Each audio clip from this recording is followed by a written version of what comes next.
All right. It says that we are live. So, good evening, ladies and gentlemen. I hope you can hear me. Um, I am Greg Harris here at VZ. As I promise you, every Wednesday we're going to go live on YouTube or post a video. All right. So this is a whole lot better now. So we've talked about this before, but I wanted to make sure that you, the veteran, understand that we as the VSO fully understands the claim process, because I don't want you all to get lost by the wayside, to get caught up in the aspects of the claim. Your job as the veteran is to go get the necessary medical or lay evidence that's needed for your claim, uh, especially a claim that's filed by the VA or a claim that is denied by the VA. So, with that being said, the very first thing that I want to bring up to everyone are the three essential elements of a VA claim. And the number one thing, the first thing, you must have a current diagnosed disability. Now, what do I mean by that? Now, let's say you come in, you veteran uh, Joey Donuts, and you come in, Mr. Donuts. I'm Greg Harris with Visa. I'll be your VSO. How may I service you? Well, I've been having this hangnail that I've been dealing with since the Army of 1985, and we wore boots, and it's been bothering me back then, and it's bothering me today. Okay, are you currently seeking medical treatment? Are you diagnosed with that? Who's treating you for it? Well, I'm not being treated for it, and but I found it where it was in my medical record back in 1985, where they said I had a hangnail, which I did, and they had to go and do surgery. Okay, well, according to the VA, that is a service event, but you're not being treated for it today. So you haven't made any complaints about it, nor have you gone to the doctor, not even one time since 1985. They're gonna deny you because it affected you then, but it's no longer affecting you today, which is like cancer. They say, hey, as long as uh, be it any form of cancer, you're 100%. Period. You're going to receive that 100%. Even if you have the cancer for one day, that 100% is going to go for one day. It's not going to be a one day of 100%. It's going to be 1 month of 100%. And as soon as the cancer goes into remission or whatever they do to get rid of the cancer, you're done. Your 100% for that issue is done. So the first thing you need, even if it's something that was in your medical record from 1985 to 1990, 1995, 1999, heck, 2020, if you are not currently dealing with it, if it is not currently affecting your day-to-day life, be it your social or your work life, you can pretty much hang it up. So the number one thing, and to go get a medical diagnosis in today's time. Now, it doesn't have to be solely at the VA. It can be at a private doctor. And what I mean by that is I've seen veterans who've gone to Dr. Hill and Win and say, hey, uh, my hangnail was in the Army. I'm still dealing with it today, and they're treating you for it. And you go in, and now I can tie it all together. So 1985, you got your first hangnail, and they had to go do surgery. They were dealing. You got out of the Army in 2000 whatever, and they was treating you, and then they're still treating you today for it. That's a service connection that we can tie, and you pretty much in a perfect world, you will get your VA percentage for that disability, because not only was it back then, but it's still current today. Your continuity of symptoms are still in effect today. The second thing is, as I've already stated, is an in-service event, injury, or illness. Now, that doesn't mean that you have to be blown up. You don't have to see combat. You don't have to see anything of that sort in order for it to be an injury. I had a guy who was on ship. He was in the Navy, and they were going down the stairs, and one of his buddies, hey, and he looked around and he slid right down the stairs just to turn around and say hello to him, and he slid all the way down and injured his lower back. He went to the Navy, to the BAS, which is the basic aid station for the Navy, and he got treatment for it. He got out of the Navy. He was still having back issues. He got treated for it, and still today he's been treated for it. That was the only claim that he had put in for, and he had never filed a claim before. That's the only claim that he put in for. And the very first time he put in for that claim, he went from nothing to 60% right off the bat.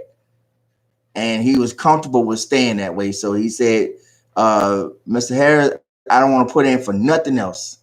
Nothing. Just leave it be. Don't sign my name. Don't type my name. Don't give them no more information about me. This 60% is good enough. I wasn't expecting to get that. So let's just leave it alone. Don't put in for nothing else. So I said, good to go. You put in for the 60%. Boom. Hey, he gone about his life doing whatever he do. Never heard from him again. The last thing, that third thing, would be the nexus between the two. Now, what I like to do is when I send in a VA claim, of course, the very first thing you must type up is that initial VA intent to file form, because we know that the effective date could be the date of the claim or the date of the diagnosis, whichever is greater. So I keep telling you, the veterans, that if you play your cards right, when you go to tell the VA your information on your claims, you could very well word it and draw the connection for them to where you can get it back to your date of disability. There have been times where there's veterans here sitting in 2021. Today is May 5th, 2021, where we've seen veterans go all the way back. The VA, that is, go back for veterans with retroactive pay of 1985. Yes, they are doing it. Yes, it is possible, but you have to properly word your VA claim. You are not the VSO. When you come to the VSO, allow the VSO to do the job. If not, here's your folder, here's your claim, thank you, and have a good day. You pick it up from there. It's just that simple. We are here to do the job for you. We can't do everything. This is a team effort. You go to your doctor's appointments, you bring us back the medical paperwork. We're not doctors, we're not lawyers, but we do know the 38 CFR, Section 4, which is the code of ratings, and we'll determine what needs to go to the VA.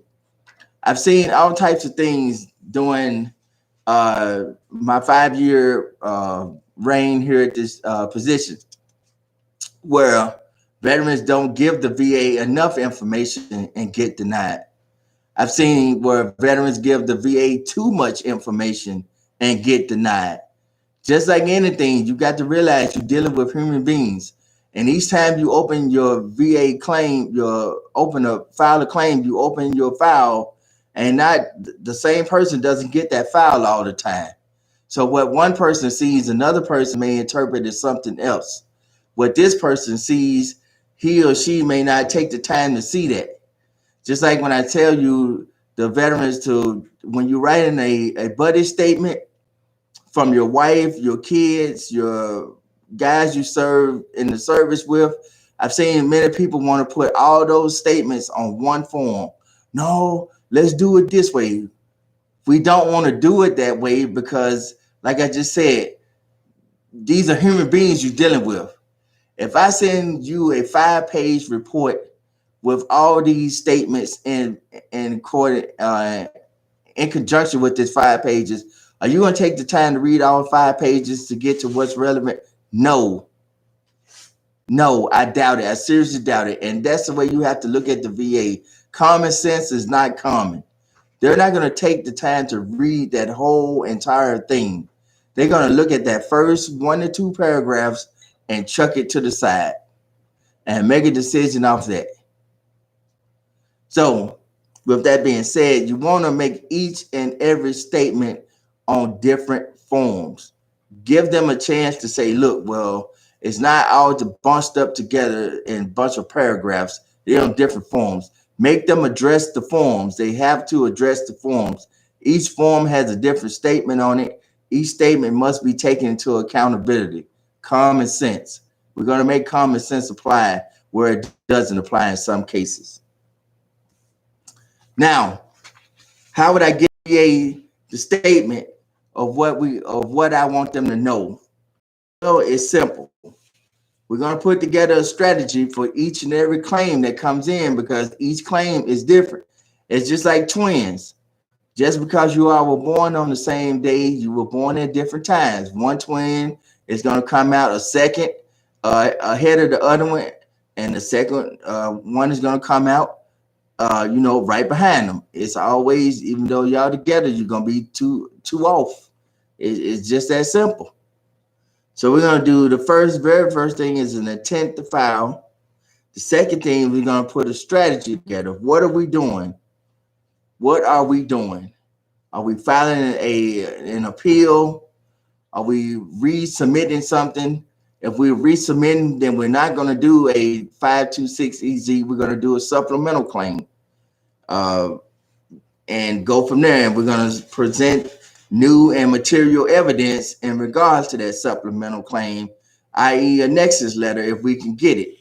Or if we can prove that it was a clear and unmistakable error, that the evidence that we had at the time that your claim was sent in, the VA did not take it into consideration. And if they did not take it into consideration, even though it was submitted to them, then that evidence is not dead in place. So we can put it back in play for the simple fact that they did not take it into consideration. The second thing we want to find out, are we telling the VA to do something for us, or are we asking them for something? Are we asking for an increase? If we're asking for an increase, that's a supplemental claim. If we're telling them that we want to file a claim for a secondary condition, then that's a second supplemental claim as well. When we're going for an increase, we want to make sure that we put on the supplemental claim that my condition has gotten progressively worse. And then we want to submit the evidence in regards to that. Those are the VA language that is inside the book, the law, not policy, that could possibly stop all the BS from your claim right from the get-go. And the fourth thing, what are we asking them for? Like anything, the GPS is a great and powerful thing, but you got to understand, just like most professional people, most common sense people know that I'm going to put the GPS, and when you get the GPS, you set it up, you connect it to a source, and you connect it to a power source. The first thing you have to do is tell that GPS who you are. Where are you? Where are you? Then after it gets a signal where you are, you got to tell it where you want to go, which is our strategy. What are we doing? And once that you put in the address of where you want to go. I want to go from 500 South Russell Street to 600 South Russell Street, Forest City, Arkansas, 72335.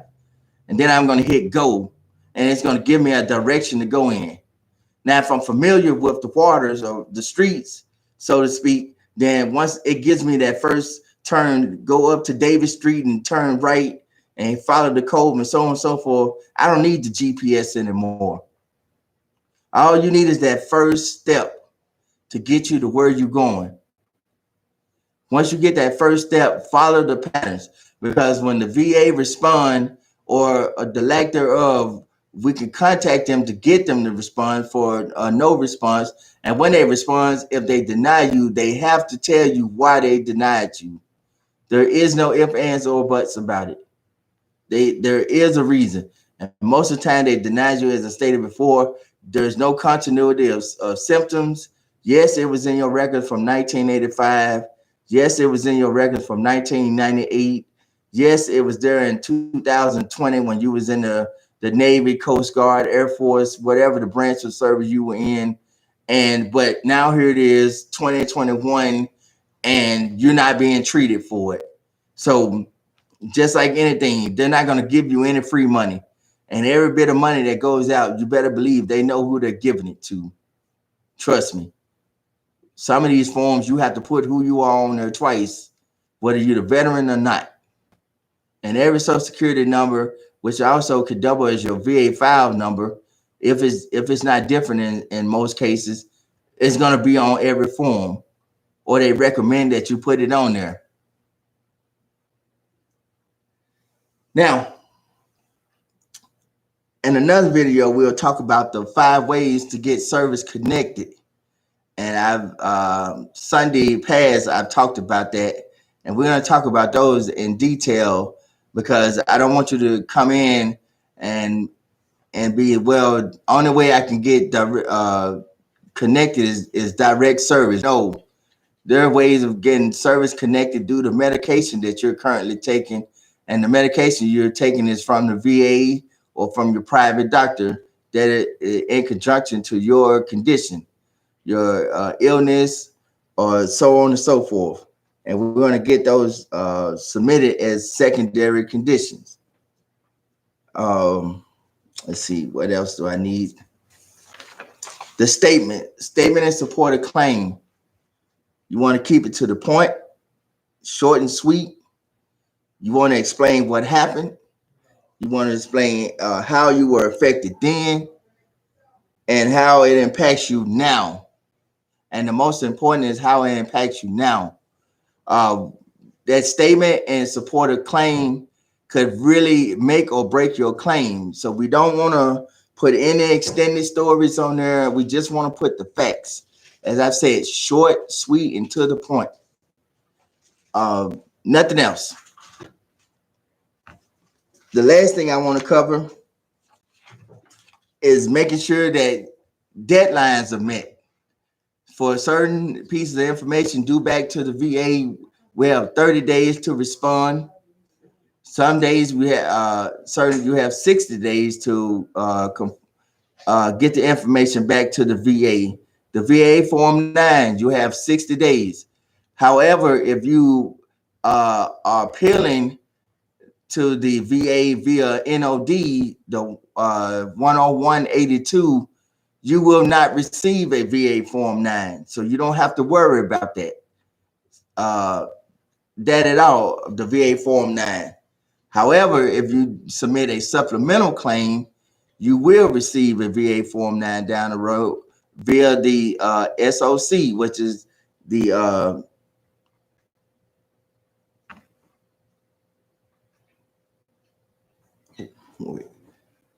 you'll receive inside the SOC that they mail out to you. So ensure that once you get anything in the VA, there's a time limit on it, and it needs to be sent back to them, and we'll get it faxed in. Oh yeah, and there's one other thing. E-benefits and My Health to Vets. If you have not done so, go and sign up for the My Health to Vet account. Get the premium account. Sign all the way up to get the premium account. That way you can do the My Secure messages. You can order your meds. You can refill your meds. You can even download your VA health records as they update from time to time on the website to take out the pertinent information for your claims. Also, the e-benefits, sign up for the e-benefits as well, so you can get the premium account. Now, what that does is you can submit information to the VA forms and to the VA in regards to your claim. We have thumb drives here where we can scan your information to the thumb drive and then scan it right into your VA file by way of e-benefits. So we can fax it also, and we can also scan it and into your e-benefits. Any statements that you have written, any medical evidence, anything that will help your claim, bring it in and we will submit it the best way that we can get it submitted. And the last thing, I promise you, this is the last thing. If you feel desire to do so, you can donate to the post via coming up to 500 South Roster Street. You can mail in your donation. We're on PayPal as well. Come up here, stop by. Just want to make a donation, or I just want to talk to someone and make a donation. A donation of any amount will be greatly appreciated. And also, if you'd like to become a member of the VWFA, am I pronouncing that right? VWFA, $25 for the entire year. We usually take collect the $25 in January. If you want to become a member and you want to come by and see what the membership is all about, it's just a one-time fee of $25 every year. We usually collect it in January, and that will be greatly appreciated as well. But once again, a donation of any amount at any time will be greatly appreciated by anyone. And that's about covered. That's about covered the VA mashup for today. We're going to get better at this, and we're going to keep serving the community by putting in the necessary claims. We're not going to take stuff and just throw it up against the wall and see what sticks. That's not right. That's not professional. That's not the way you do business for anyone. There ain't nobody up here that we dislike or hate that we're just going to do that to. We'd rather turn you away if that's the case. But we pretty much at this point haven't turned too many people away because we're here in your best interest. And we ask that when you come, that you be in our best interest as well, as long as your best interest also. So this is a team effort. Once again, I'm Greg Harris here at Visa on site, 500 South Roster Street. You can give us a call if you would like to talk to me about any subject, or if there's anything I can do for you on the professional side in regards to your claim or appeal, or you don't know which direction to go in. We can also get it done. Just because you filed for a claim back in 1985 and let it go, I don't know why I'm stuck on 1985. I was 7 years old in 1985, so I don't know why I'm stuck on it. But in 1985, just because you filed a claim back then, that doesn't mean that that claim is dead and gone. And if you let it go, we still can refile that claim today here in 2021 by way of supplemental claim with new and relevant medical evidence should you decide to go to the doctor to get a current diagnosis. So we're here for you. Give us a chance to work with you, work with us, and we can build a better community. Thank you and have a good day.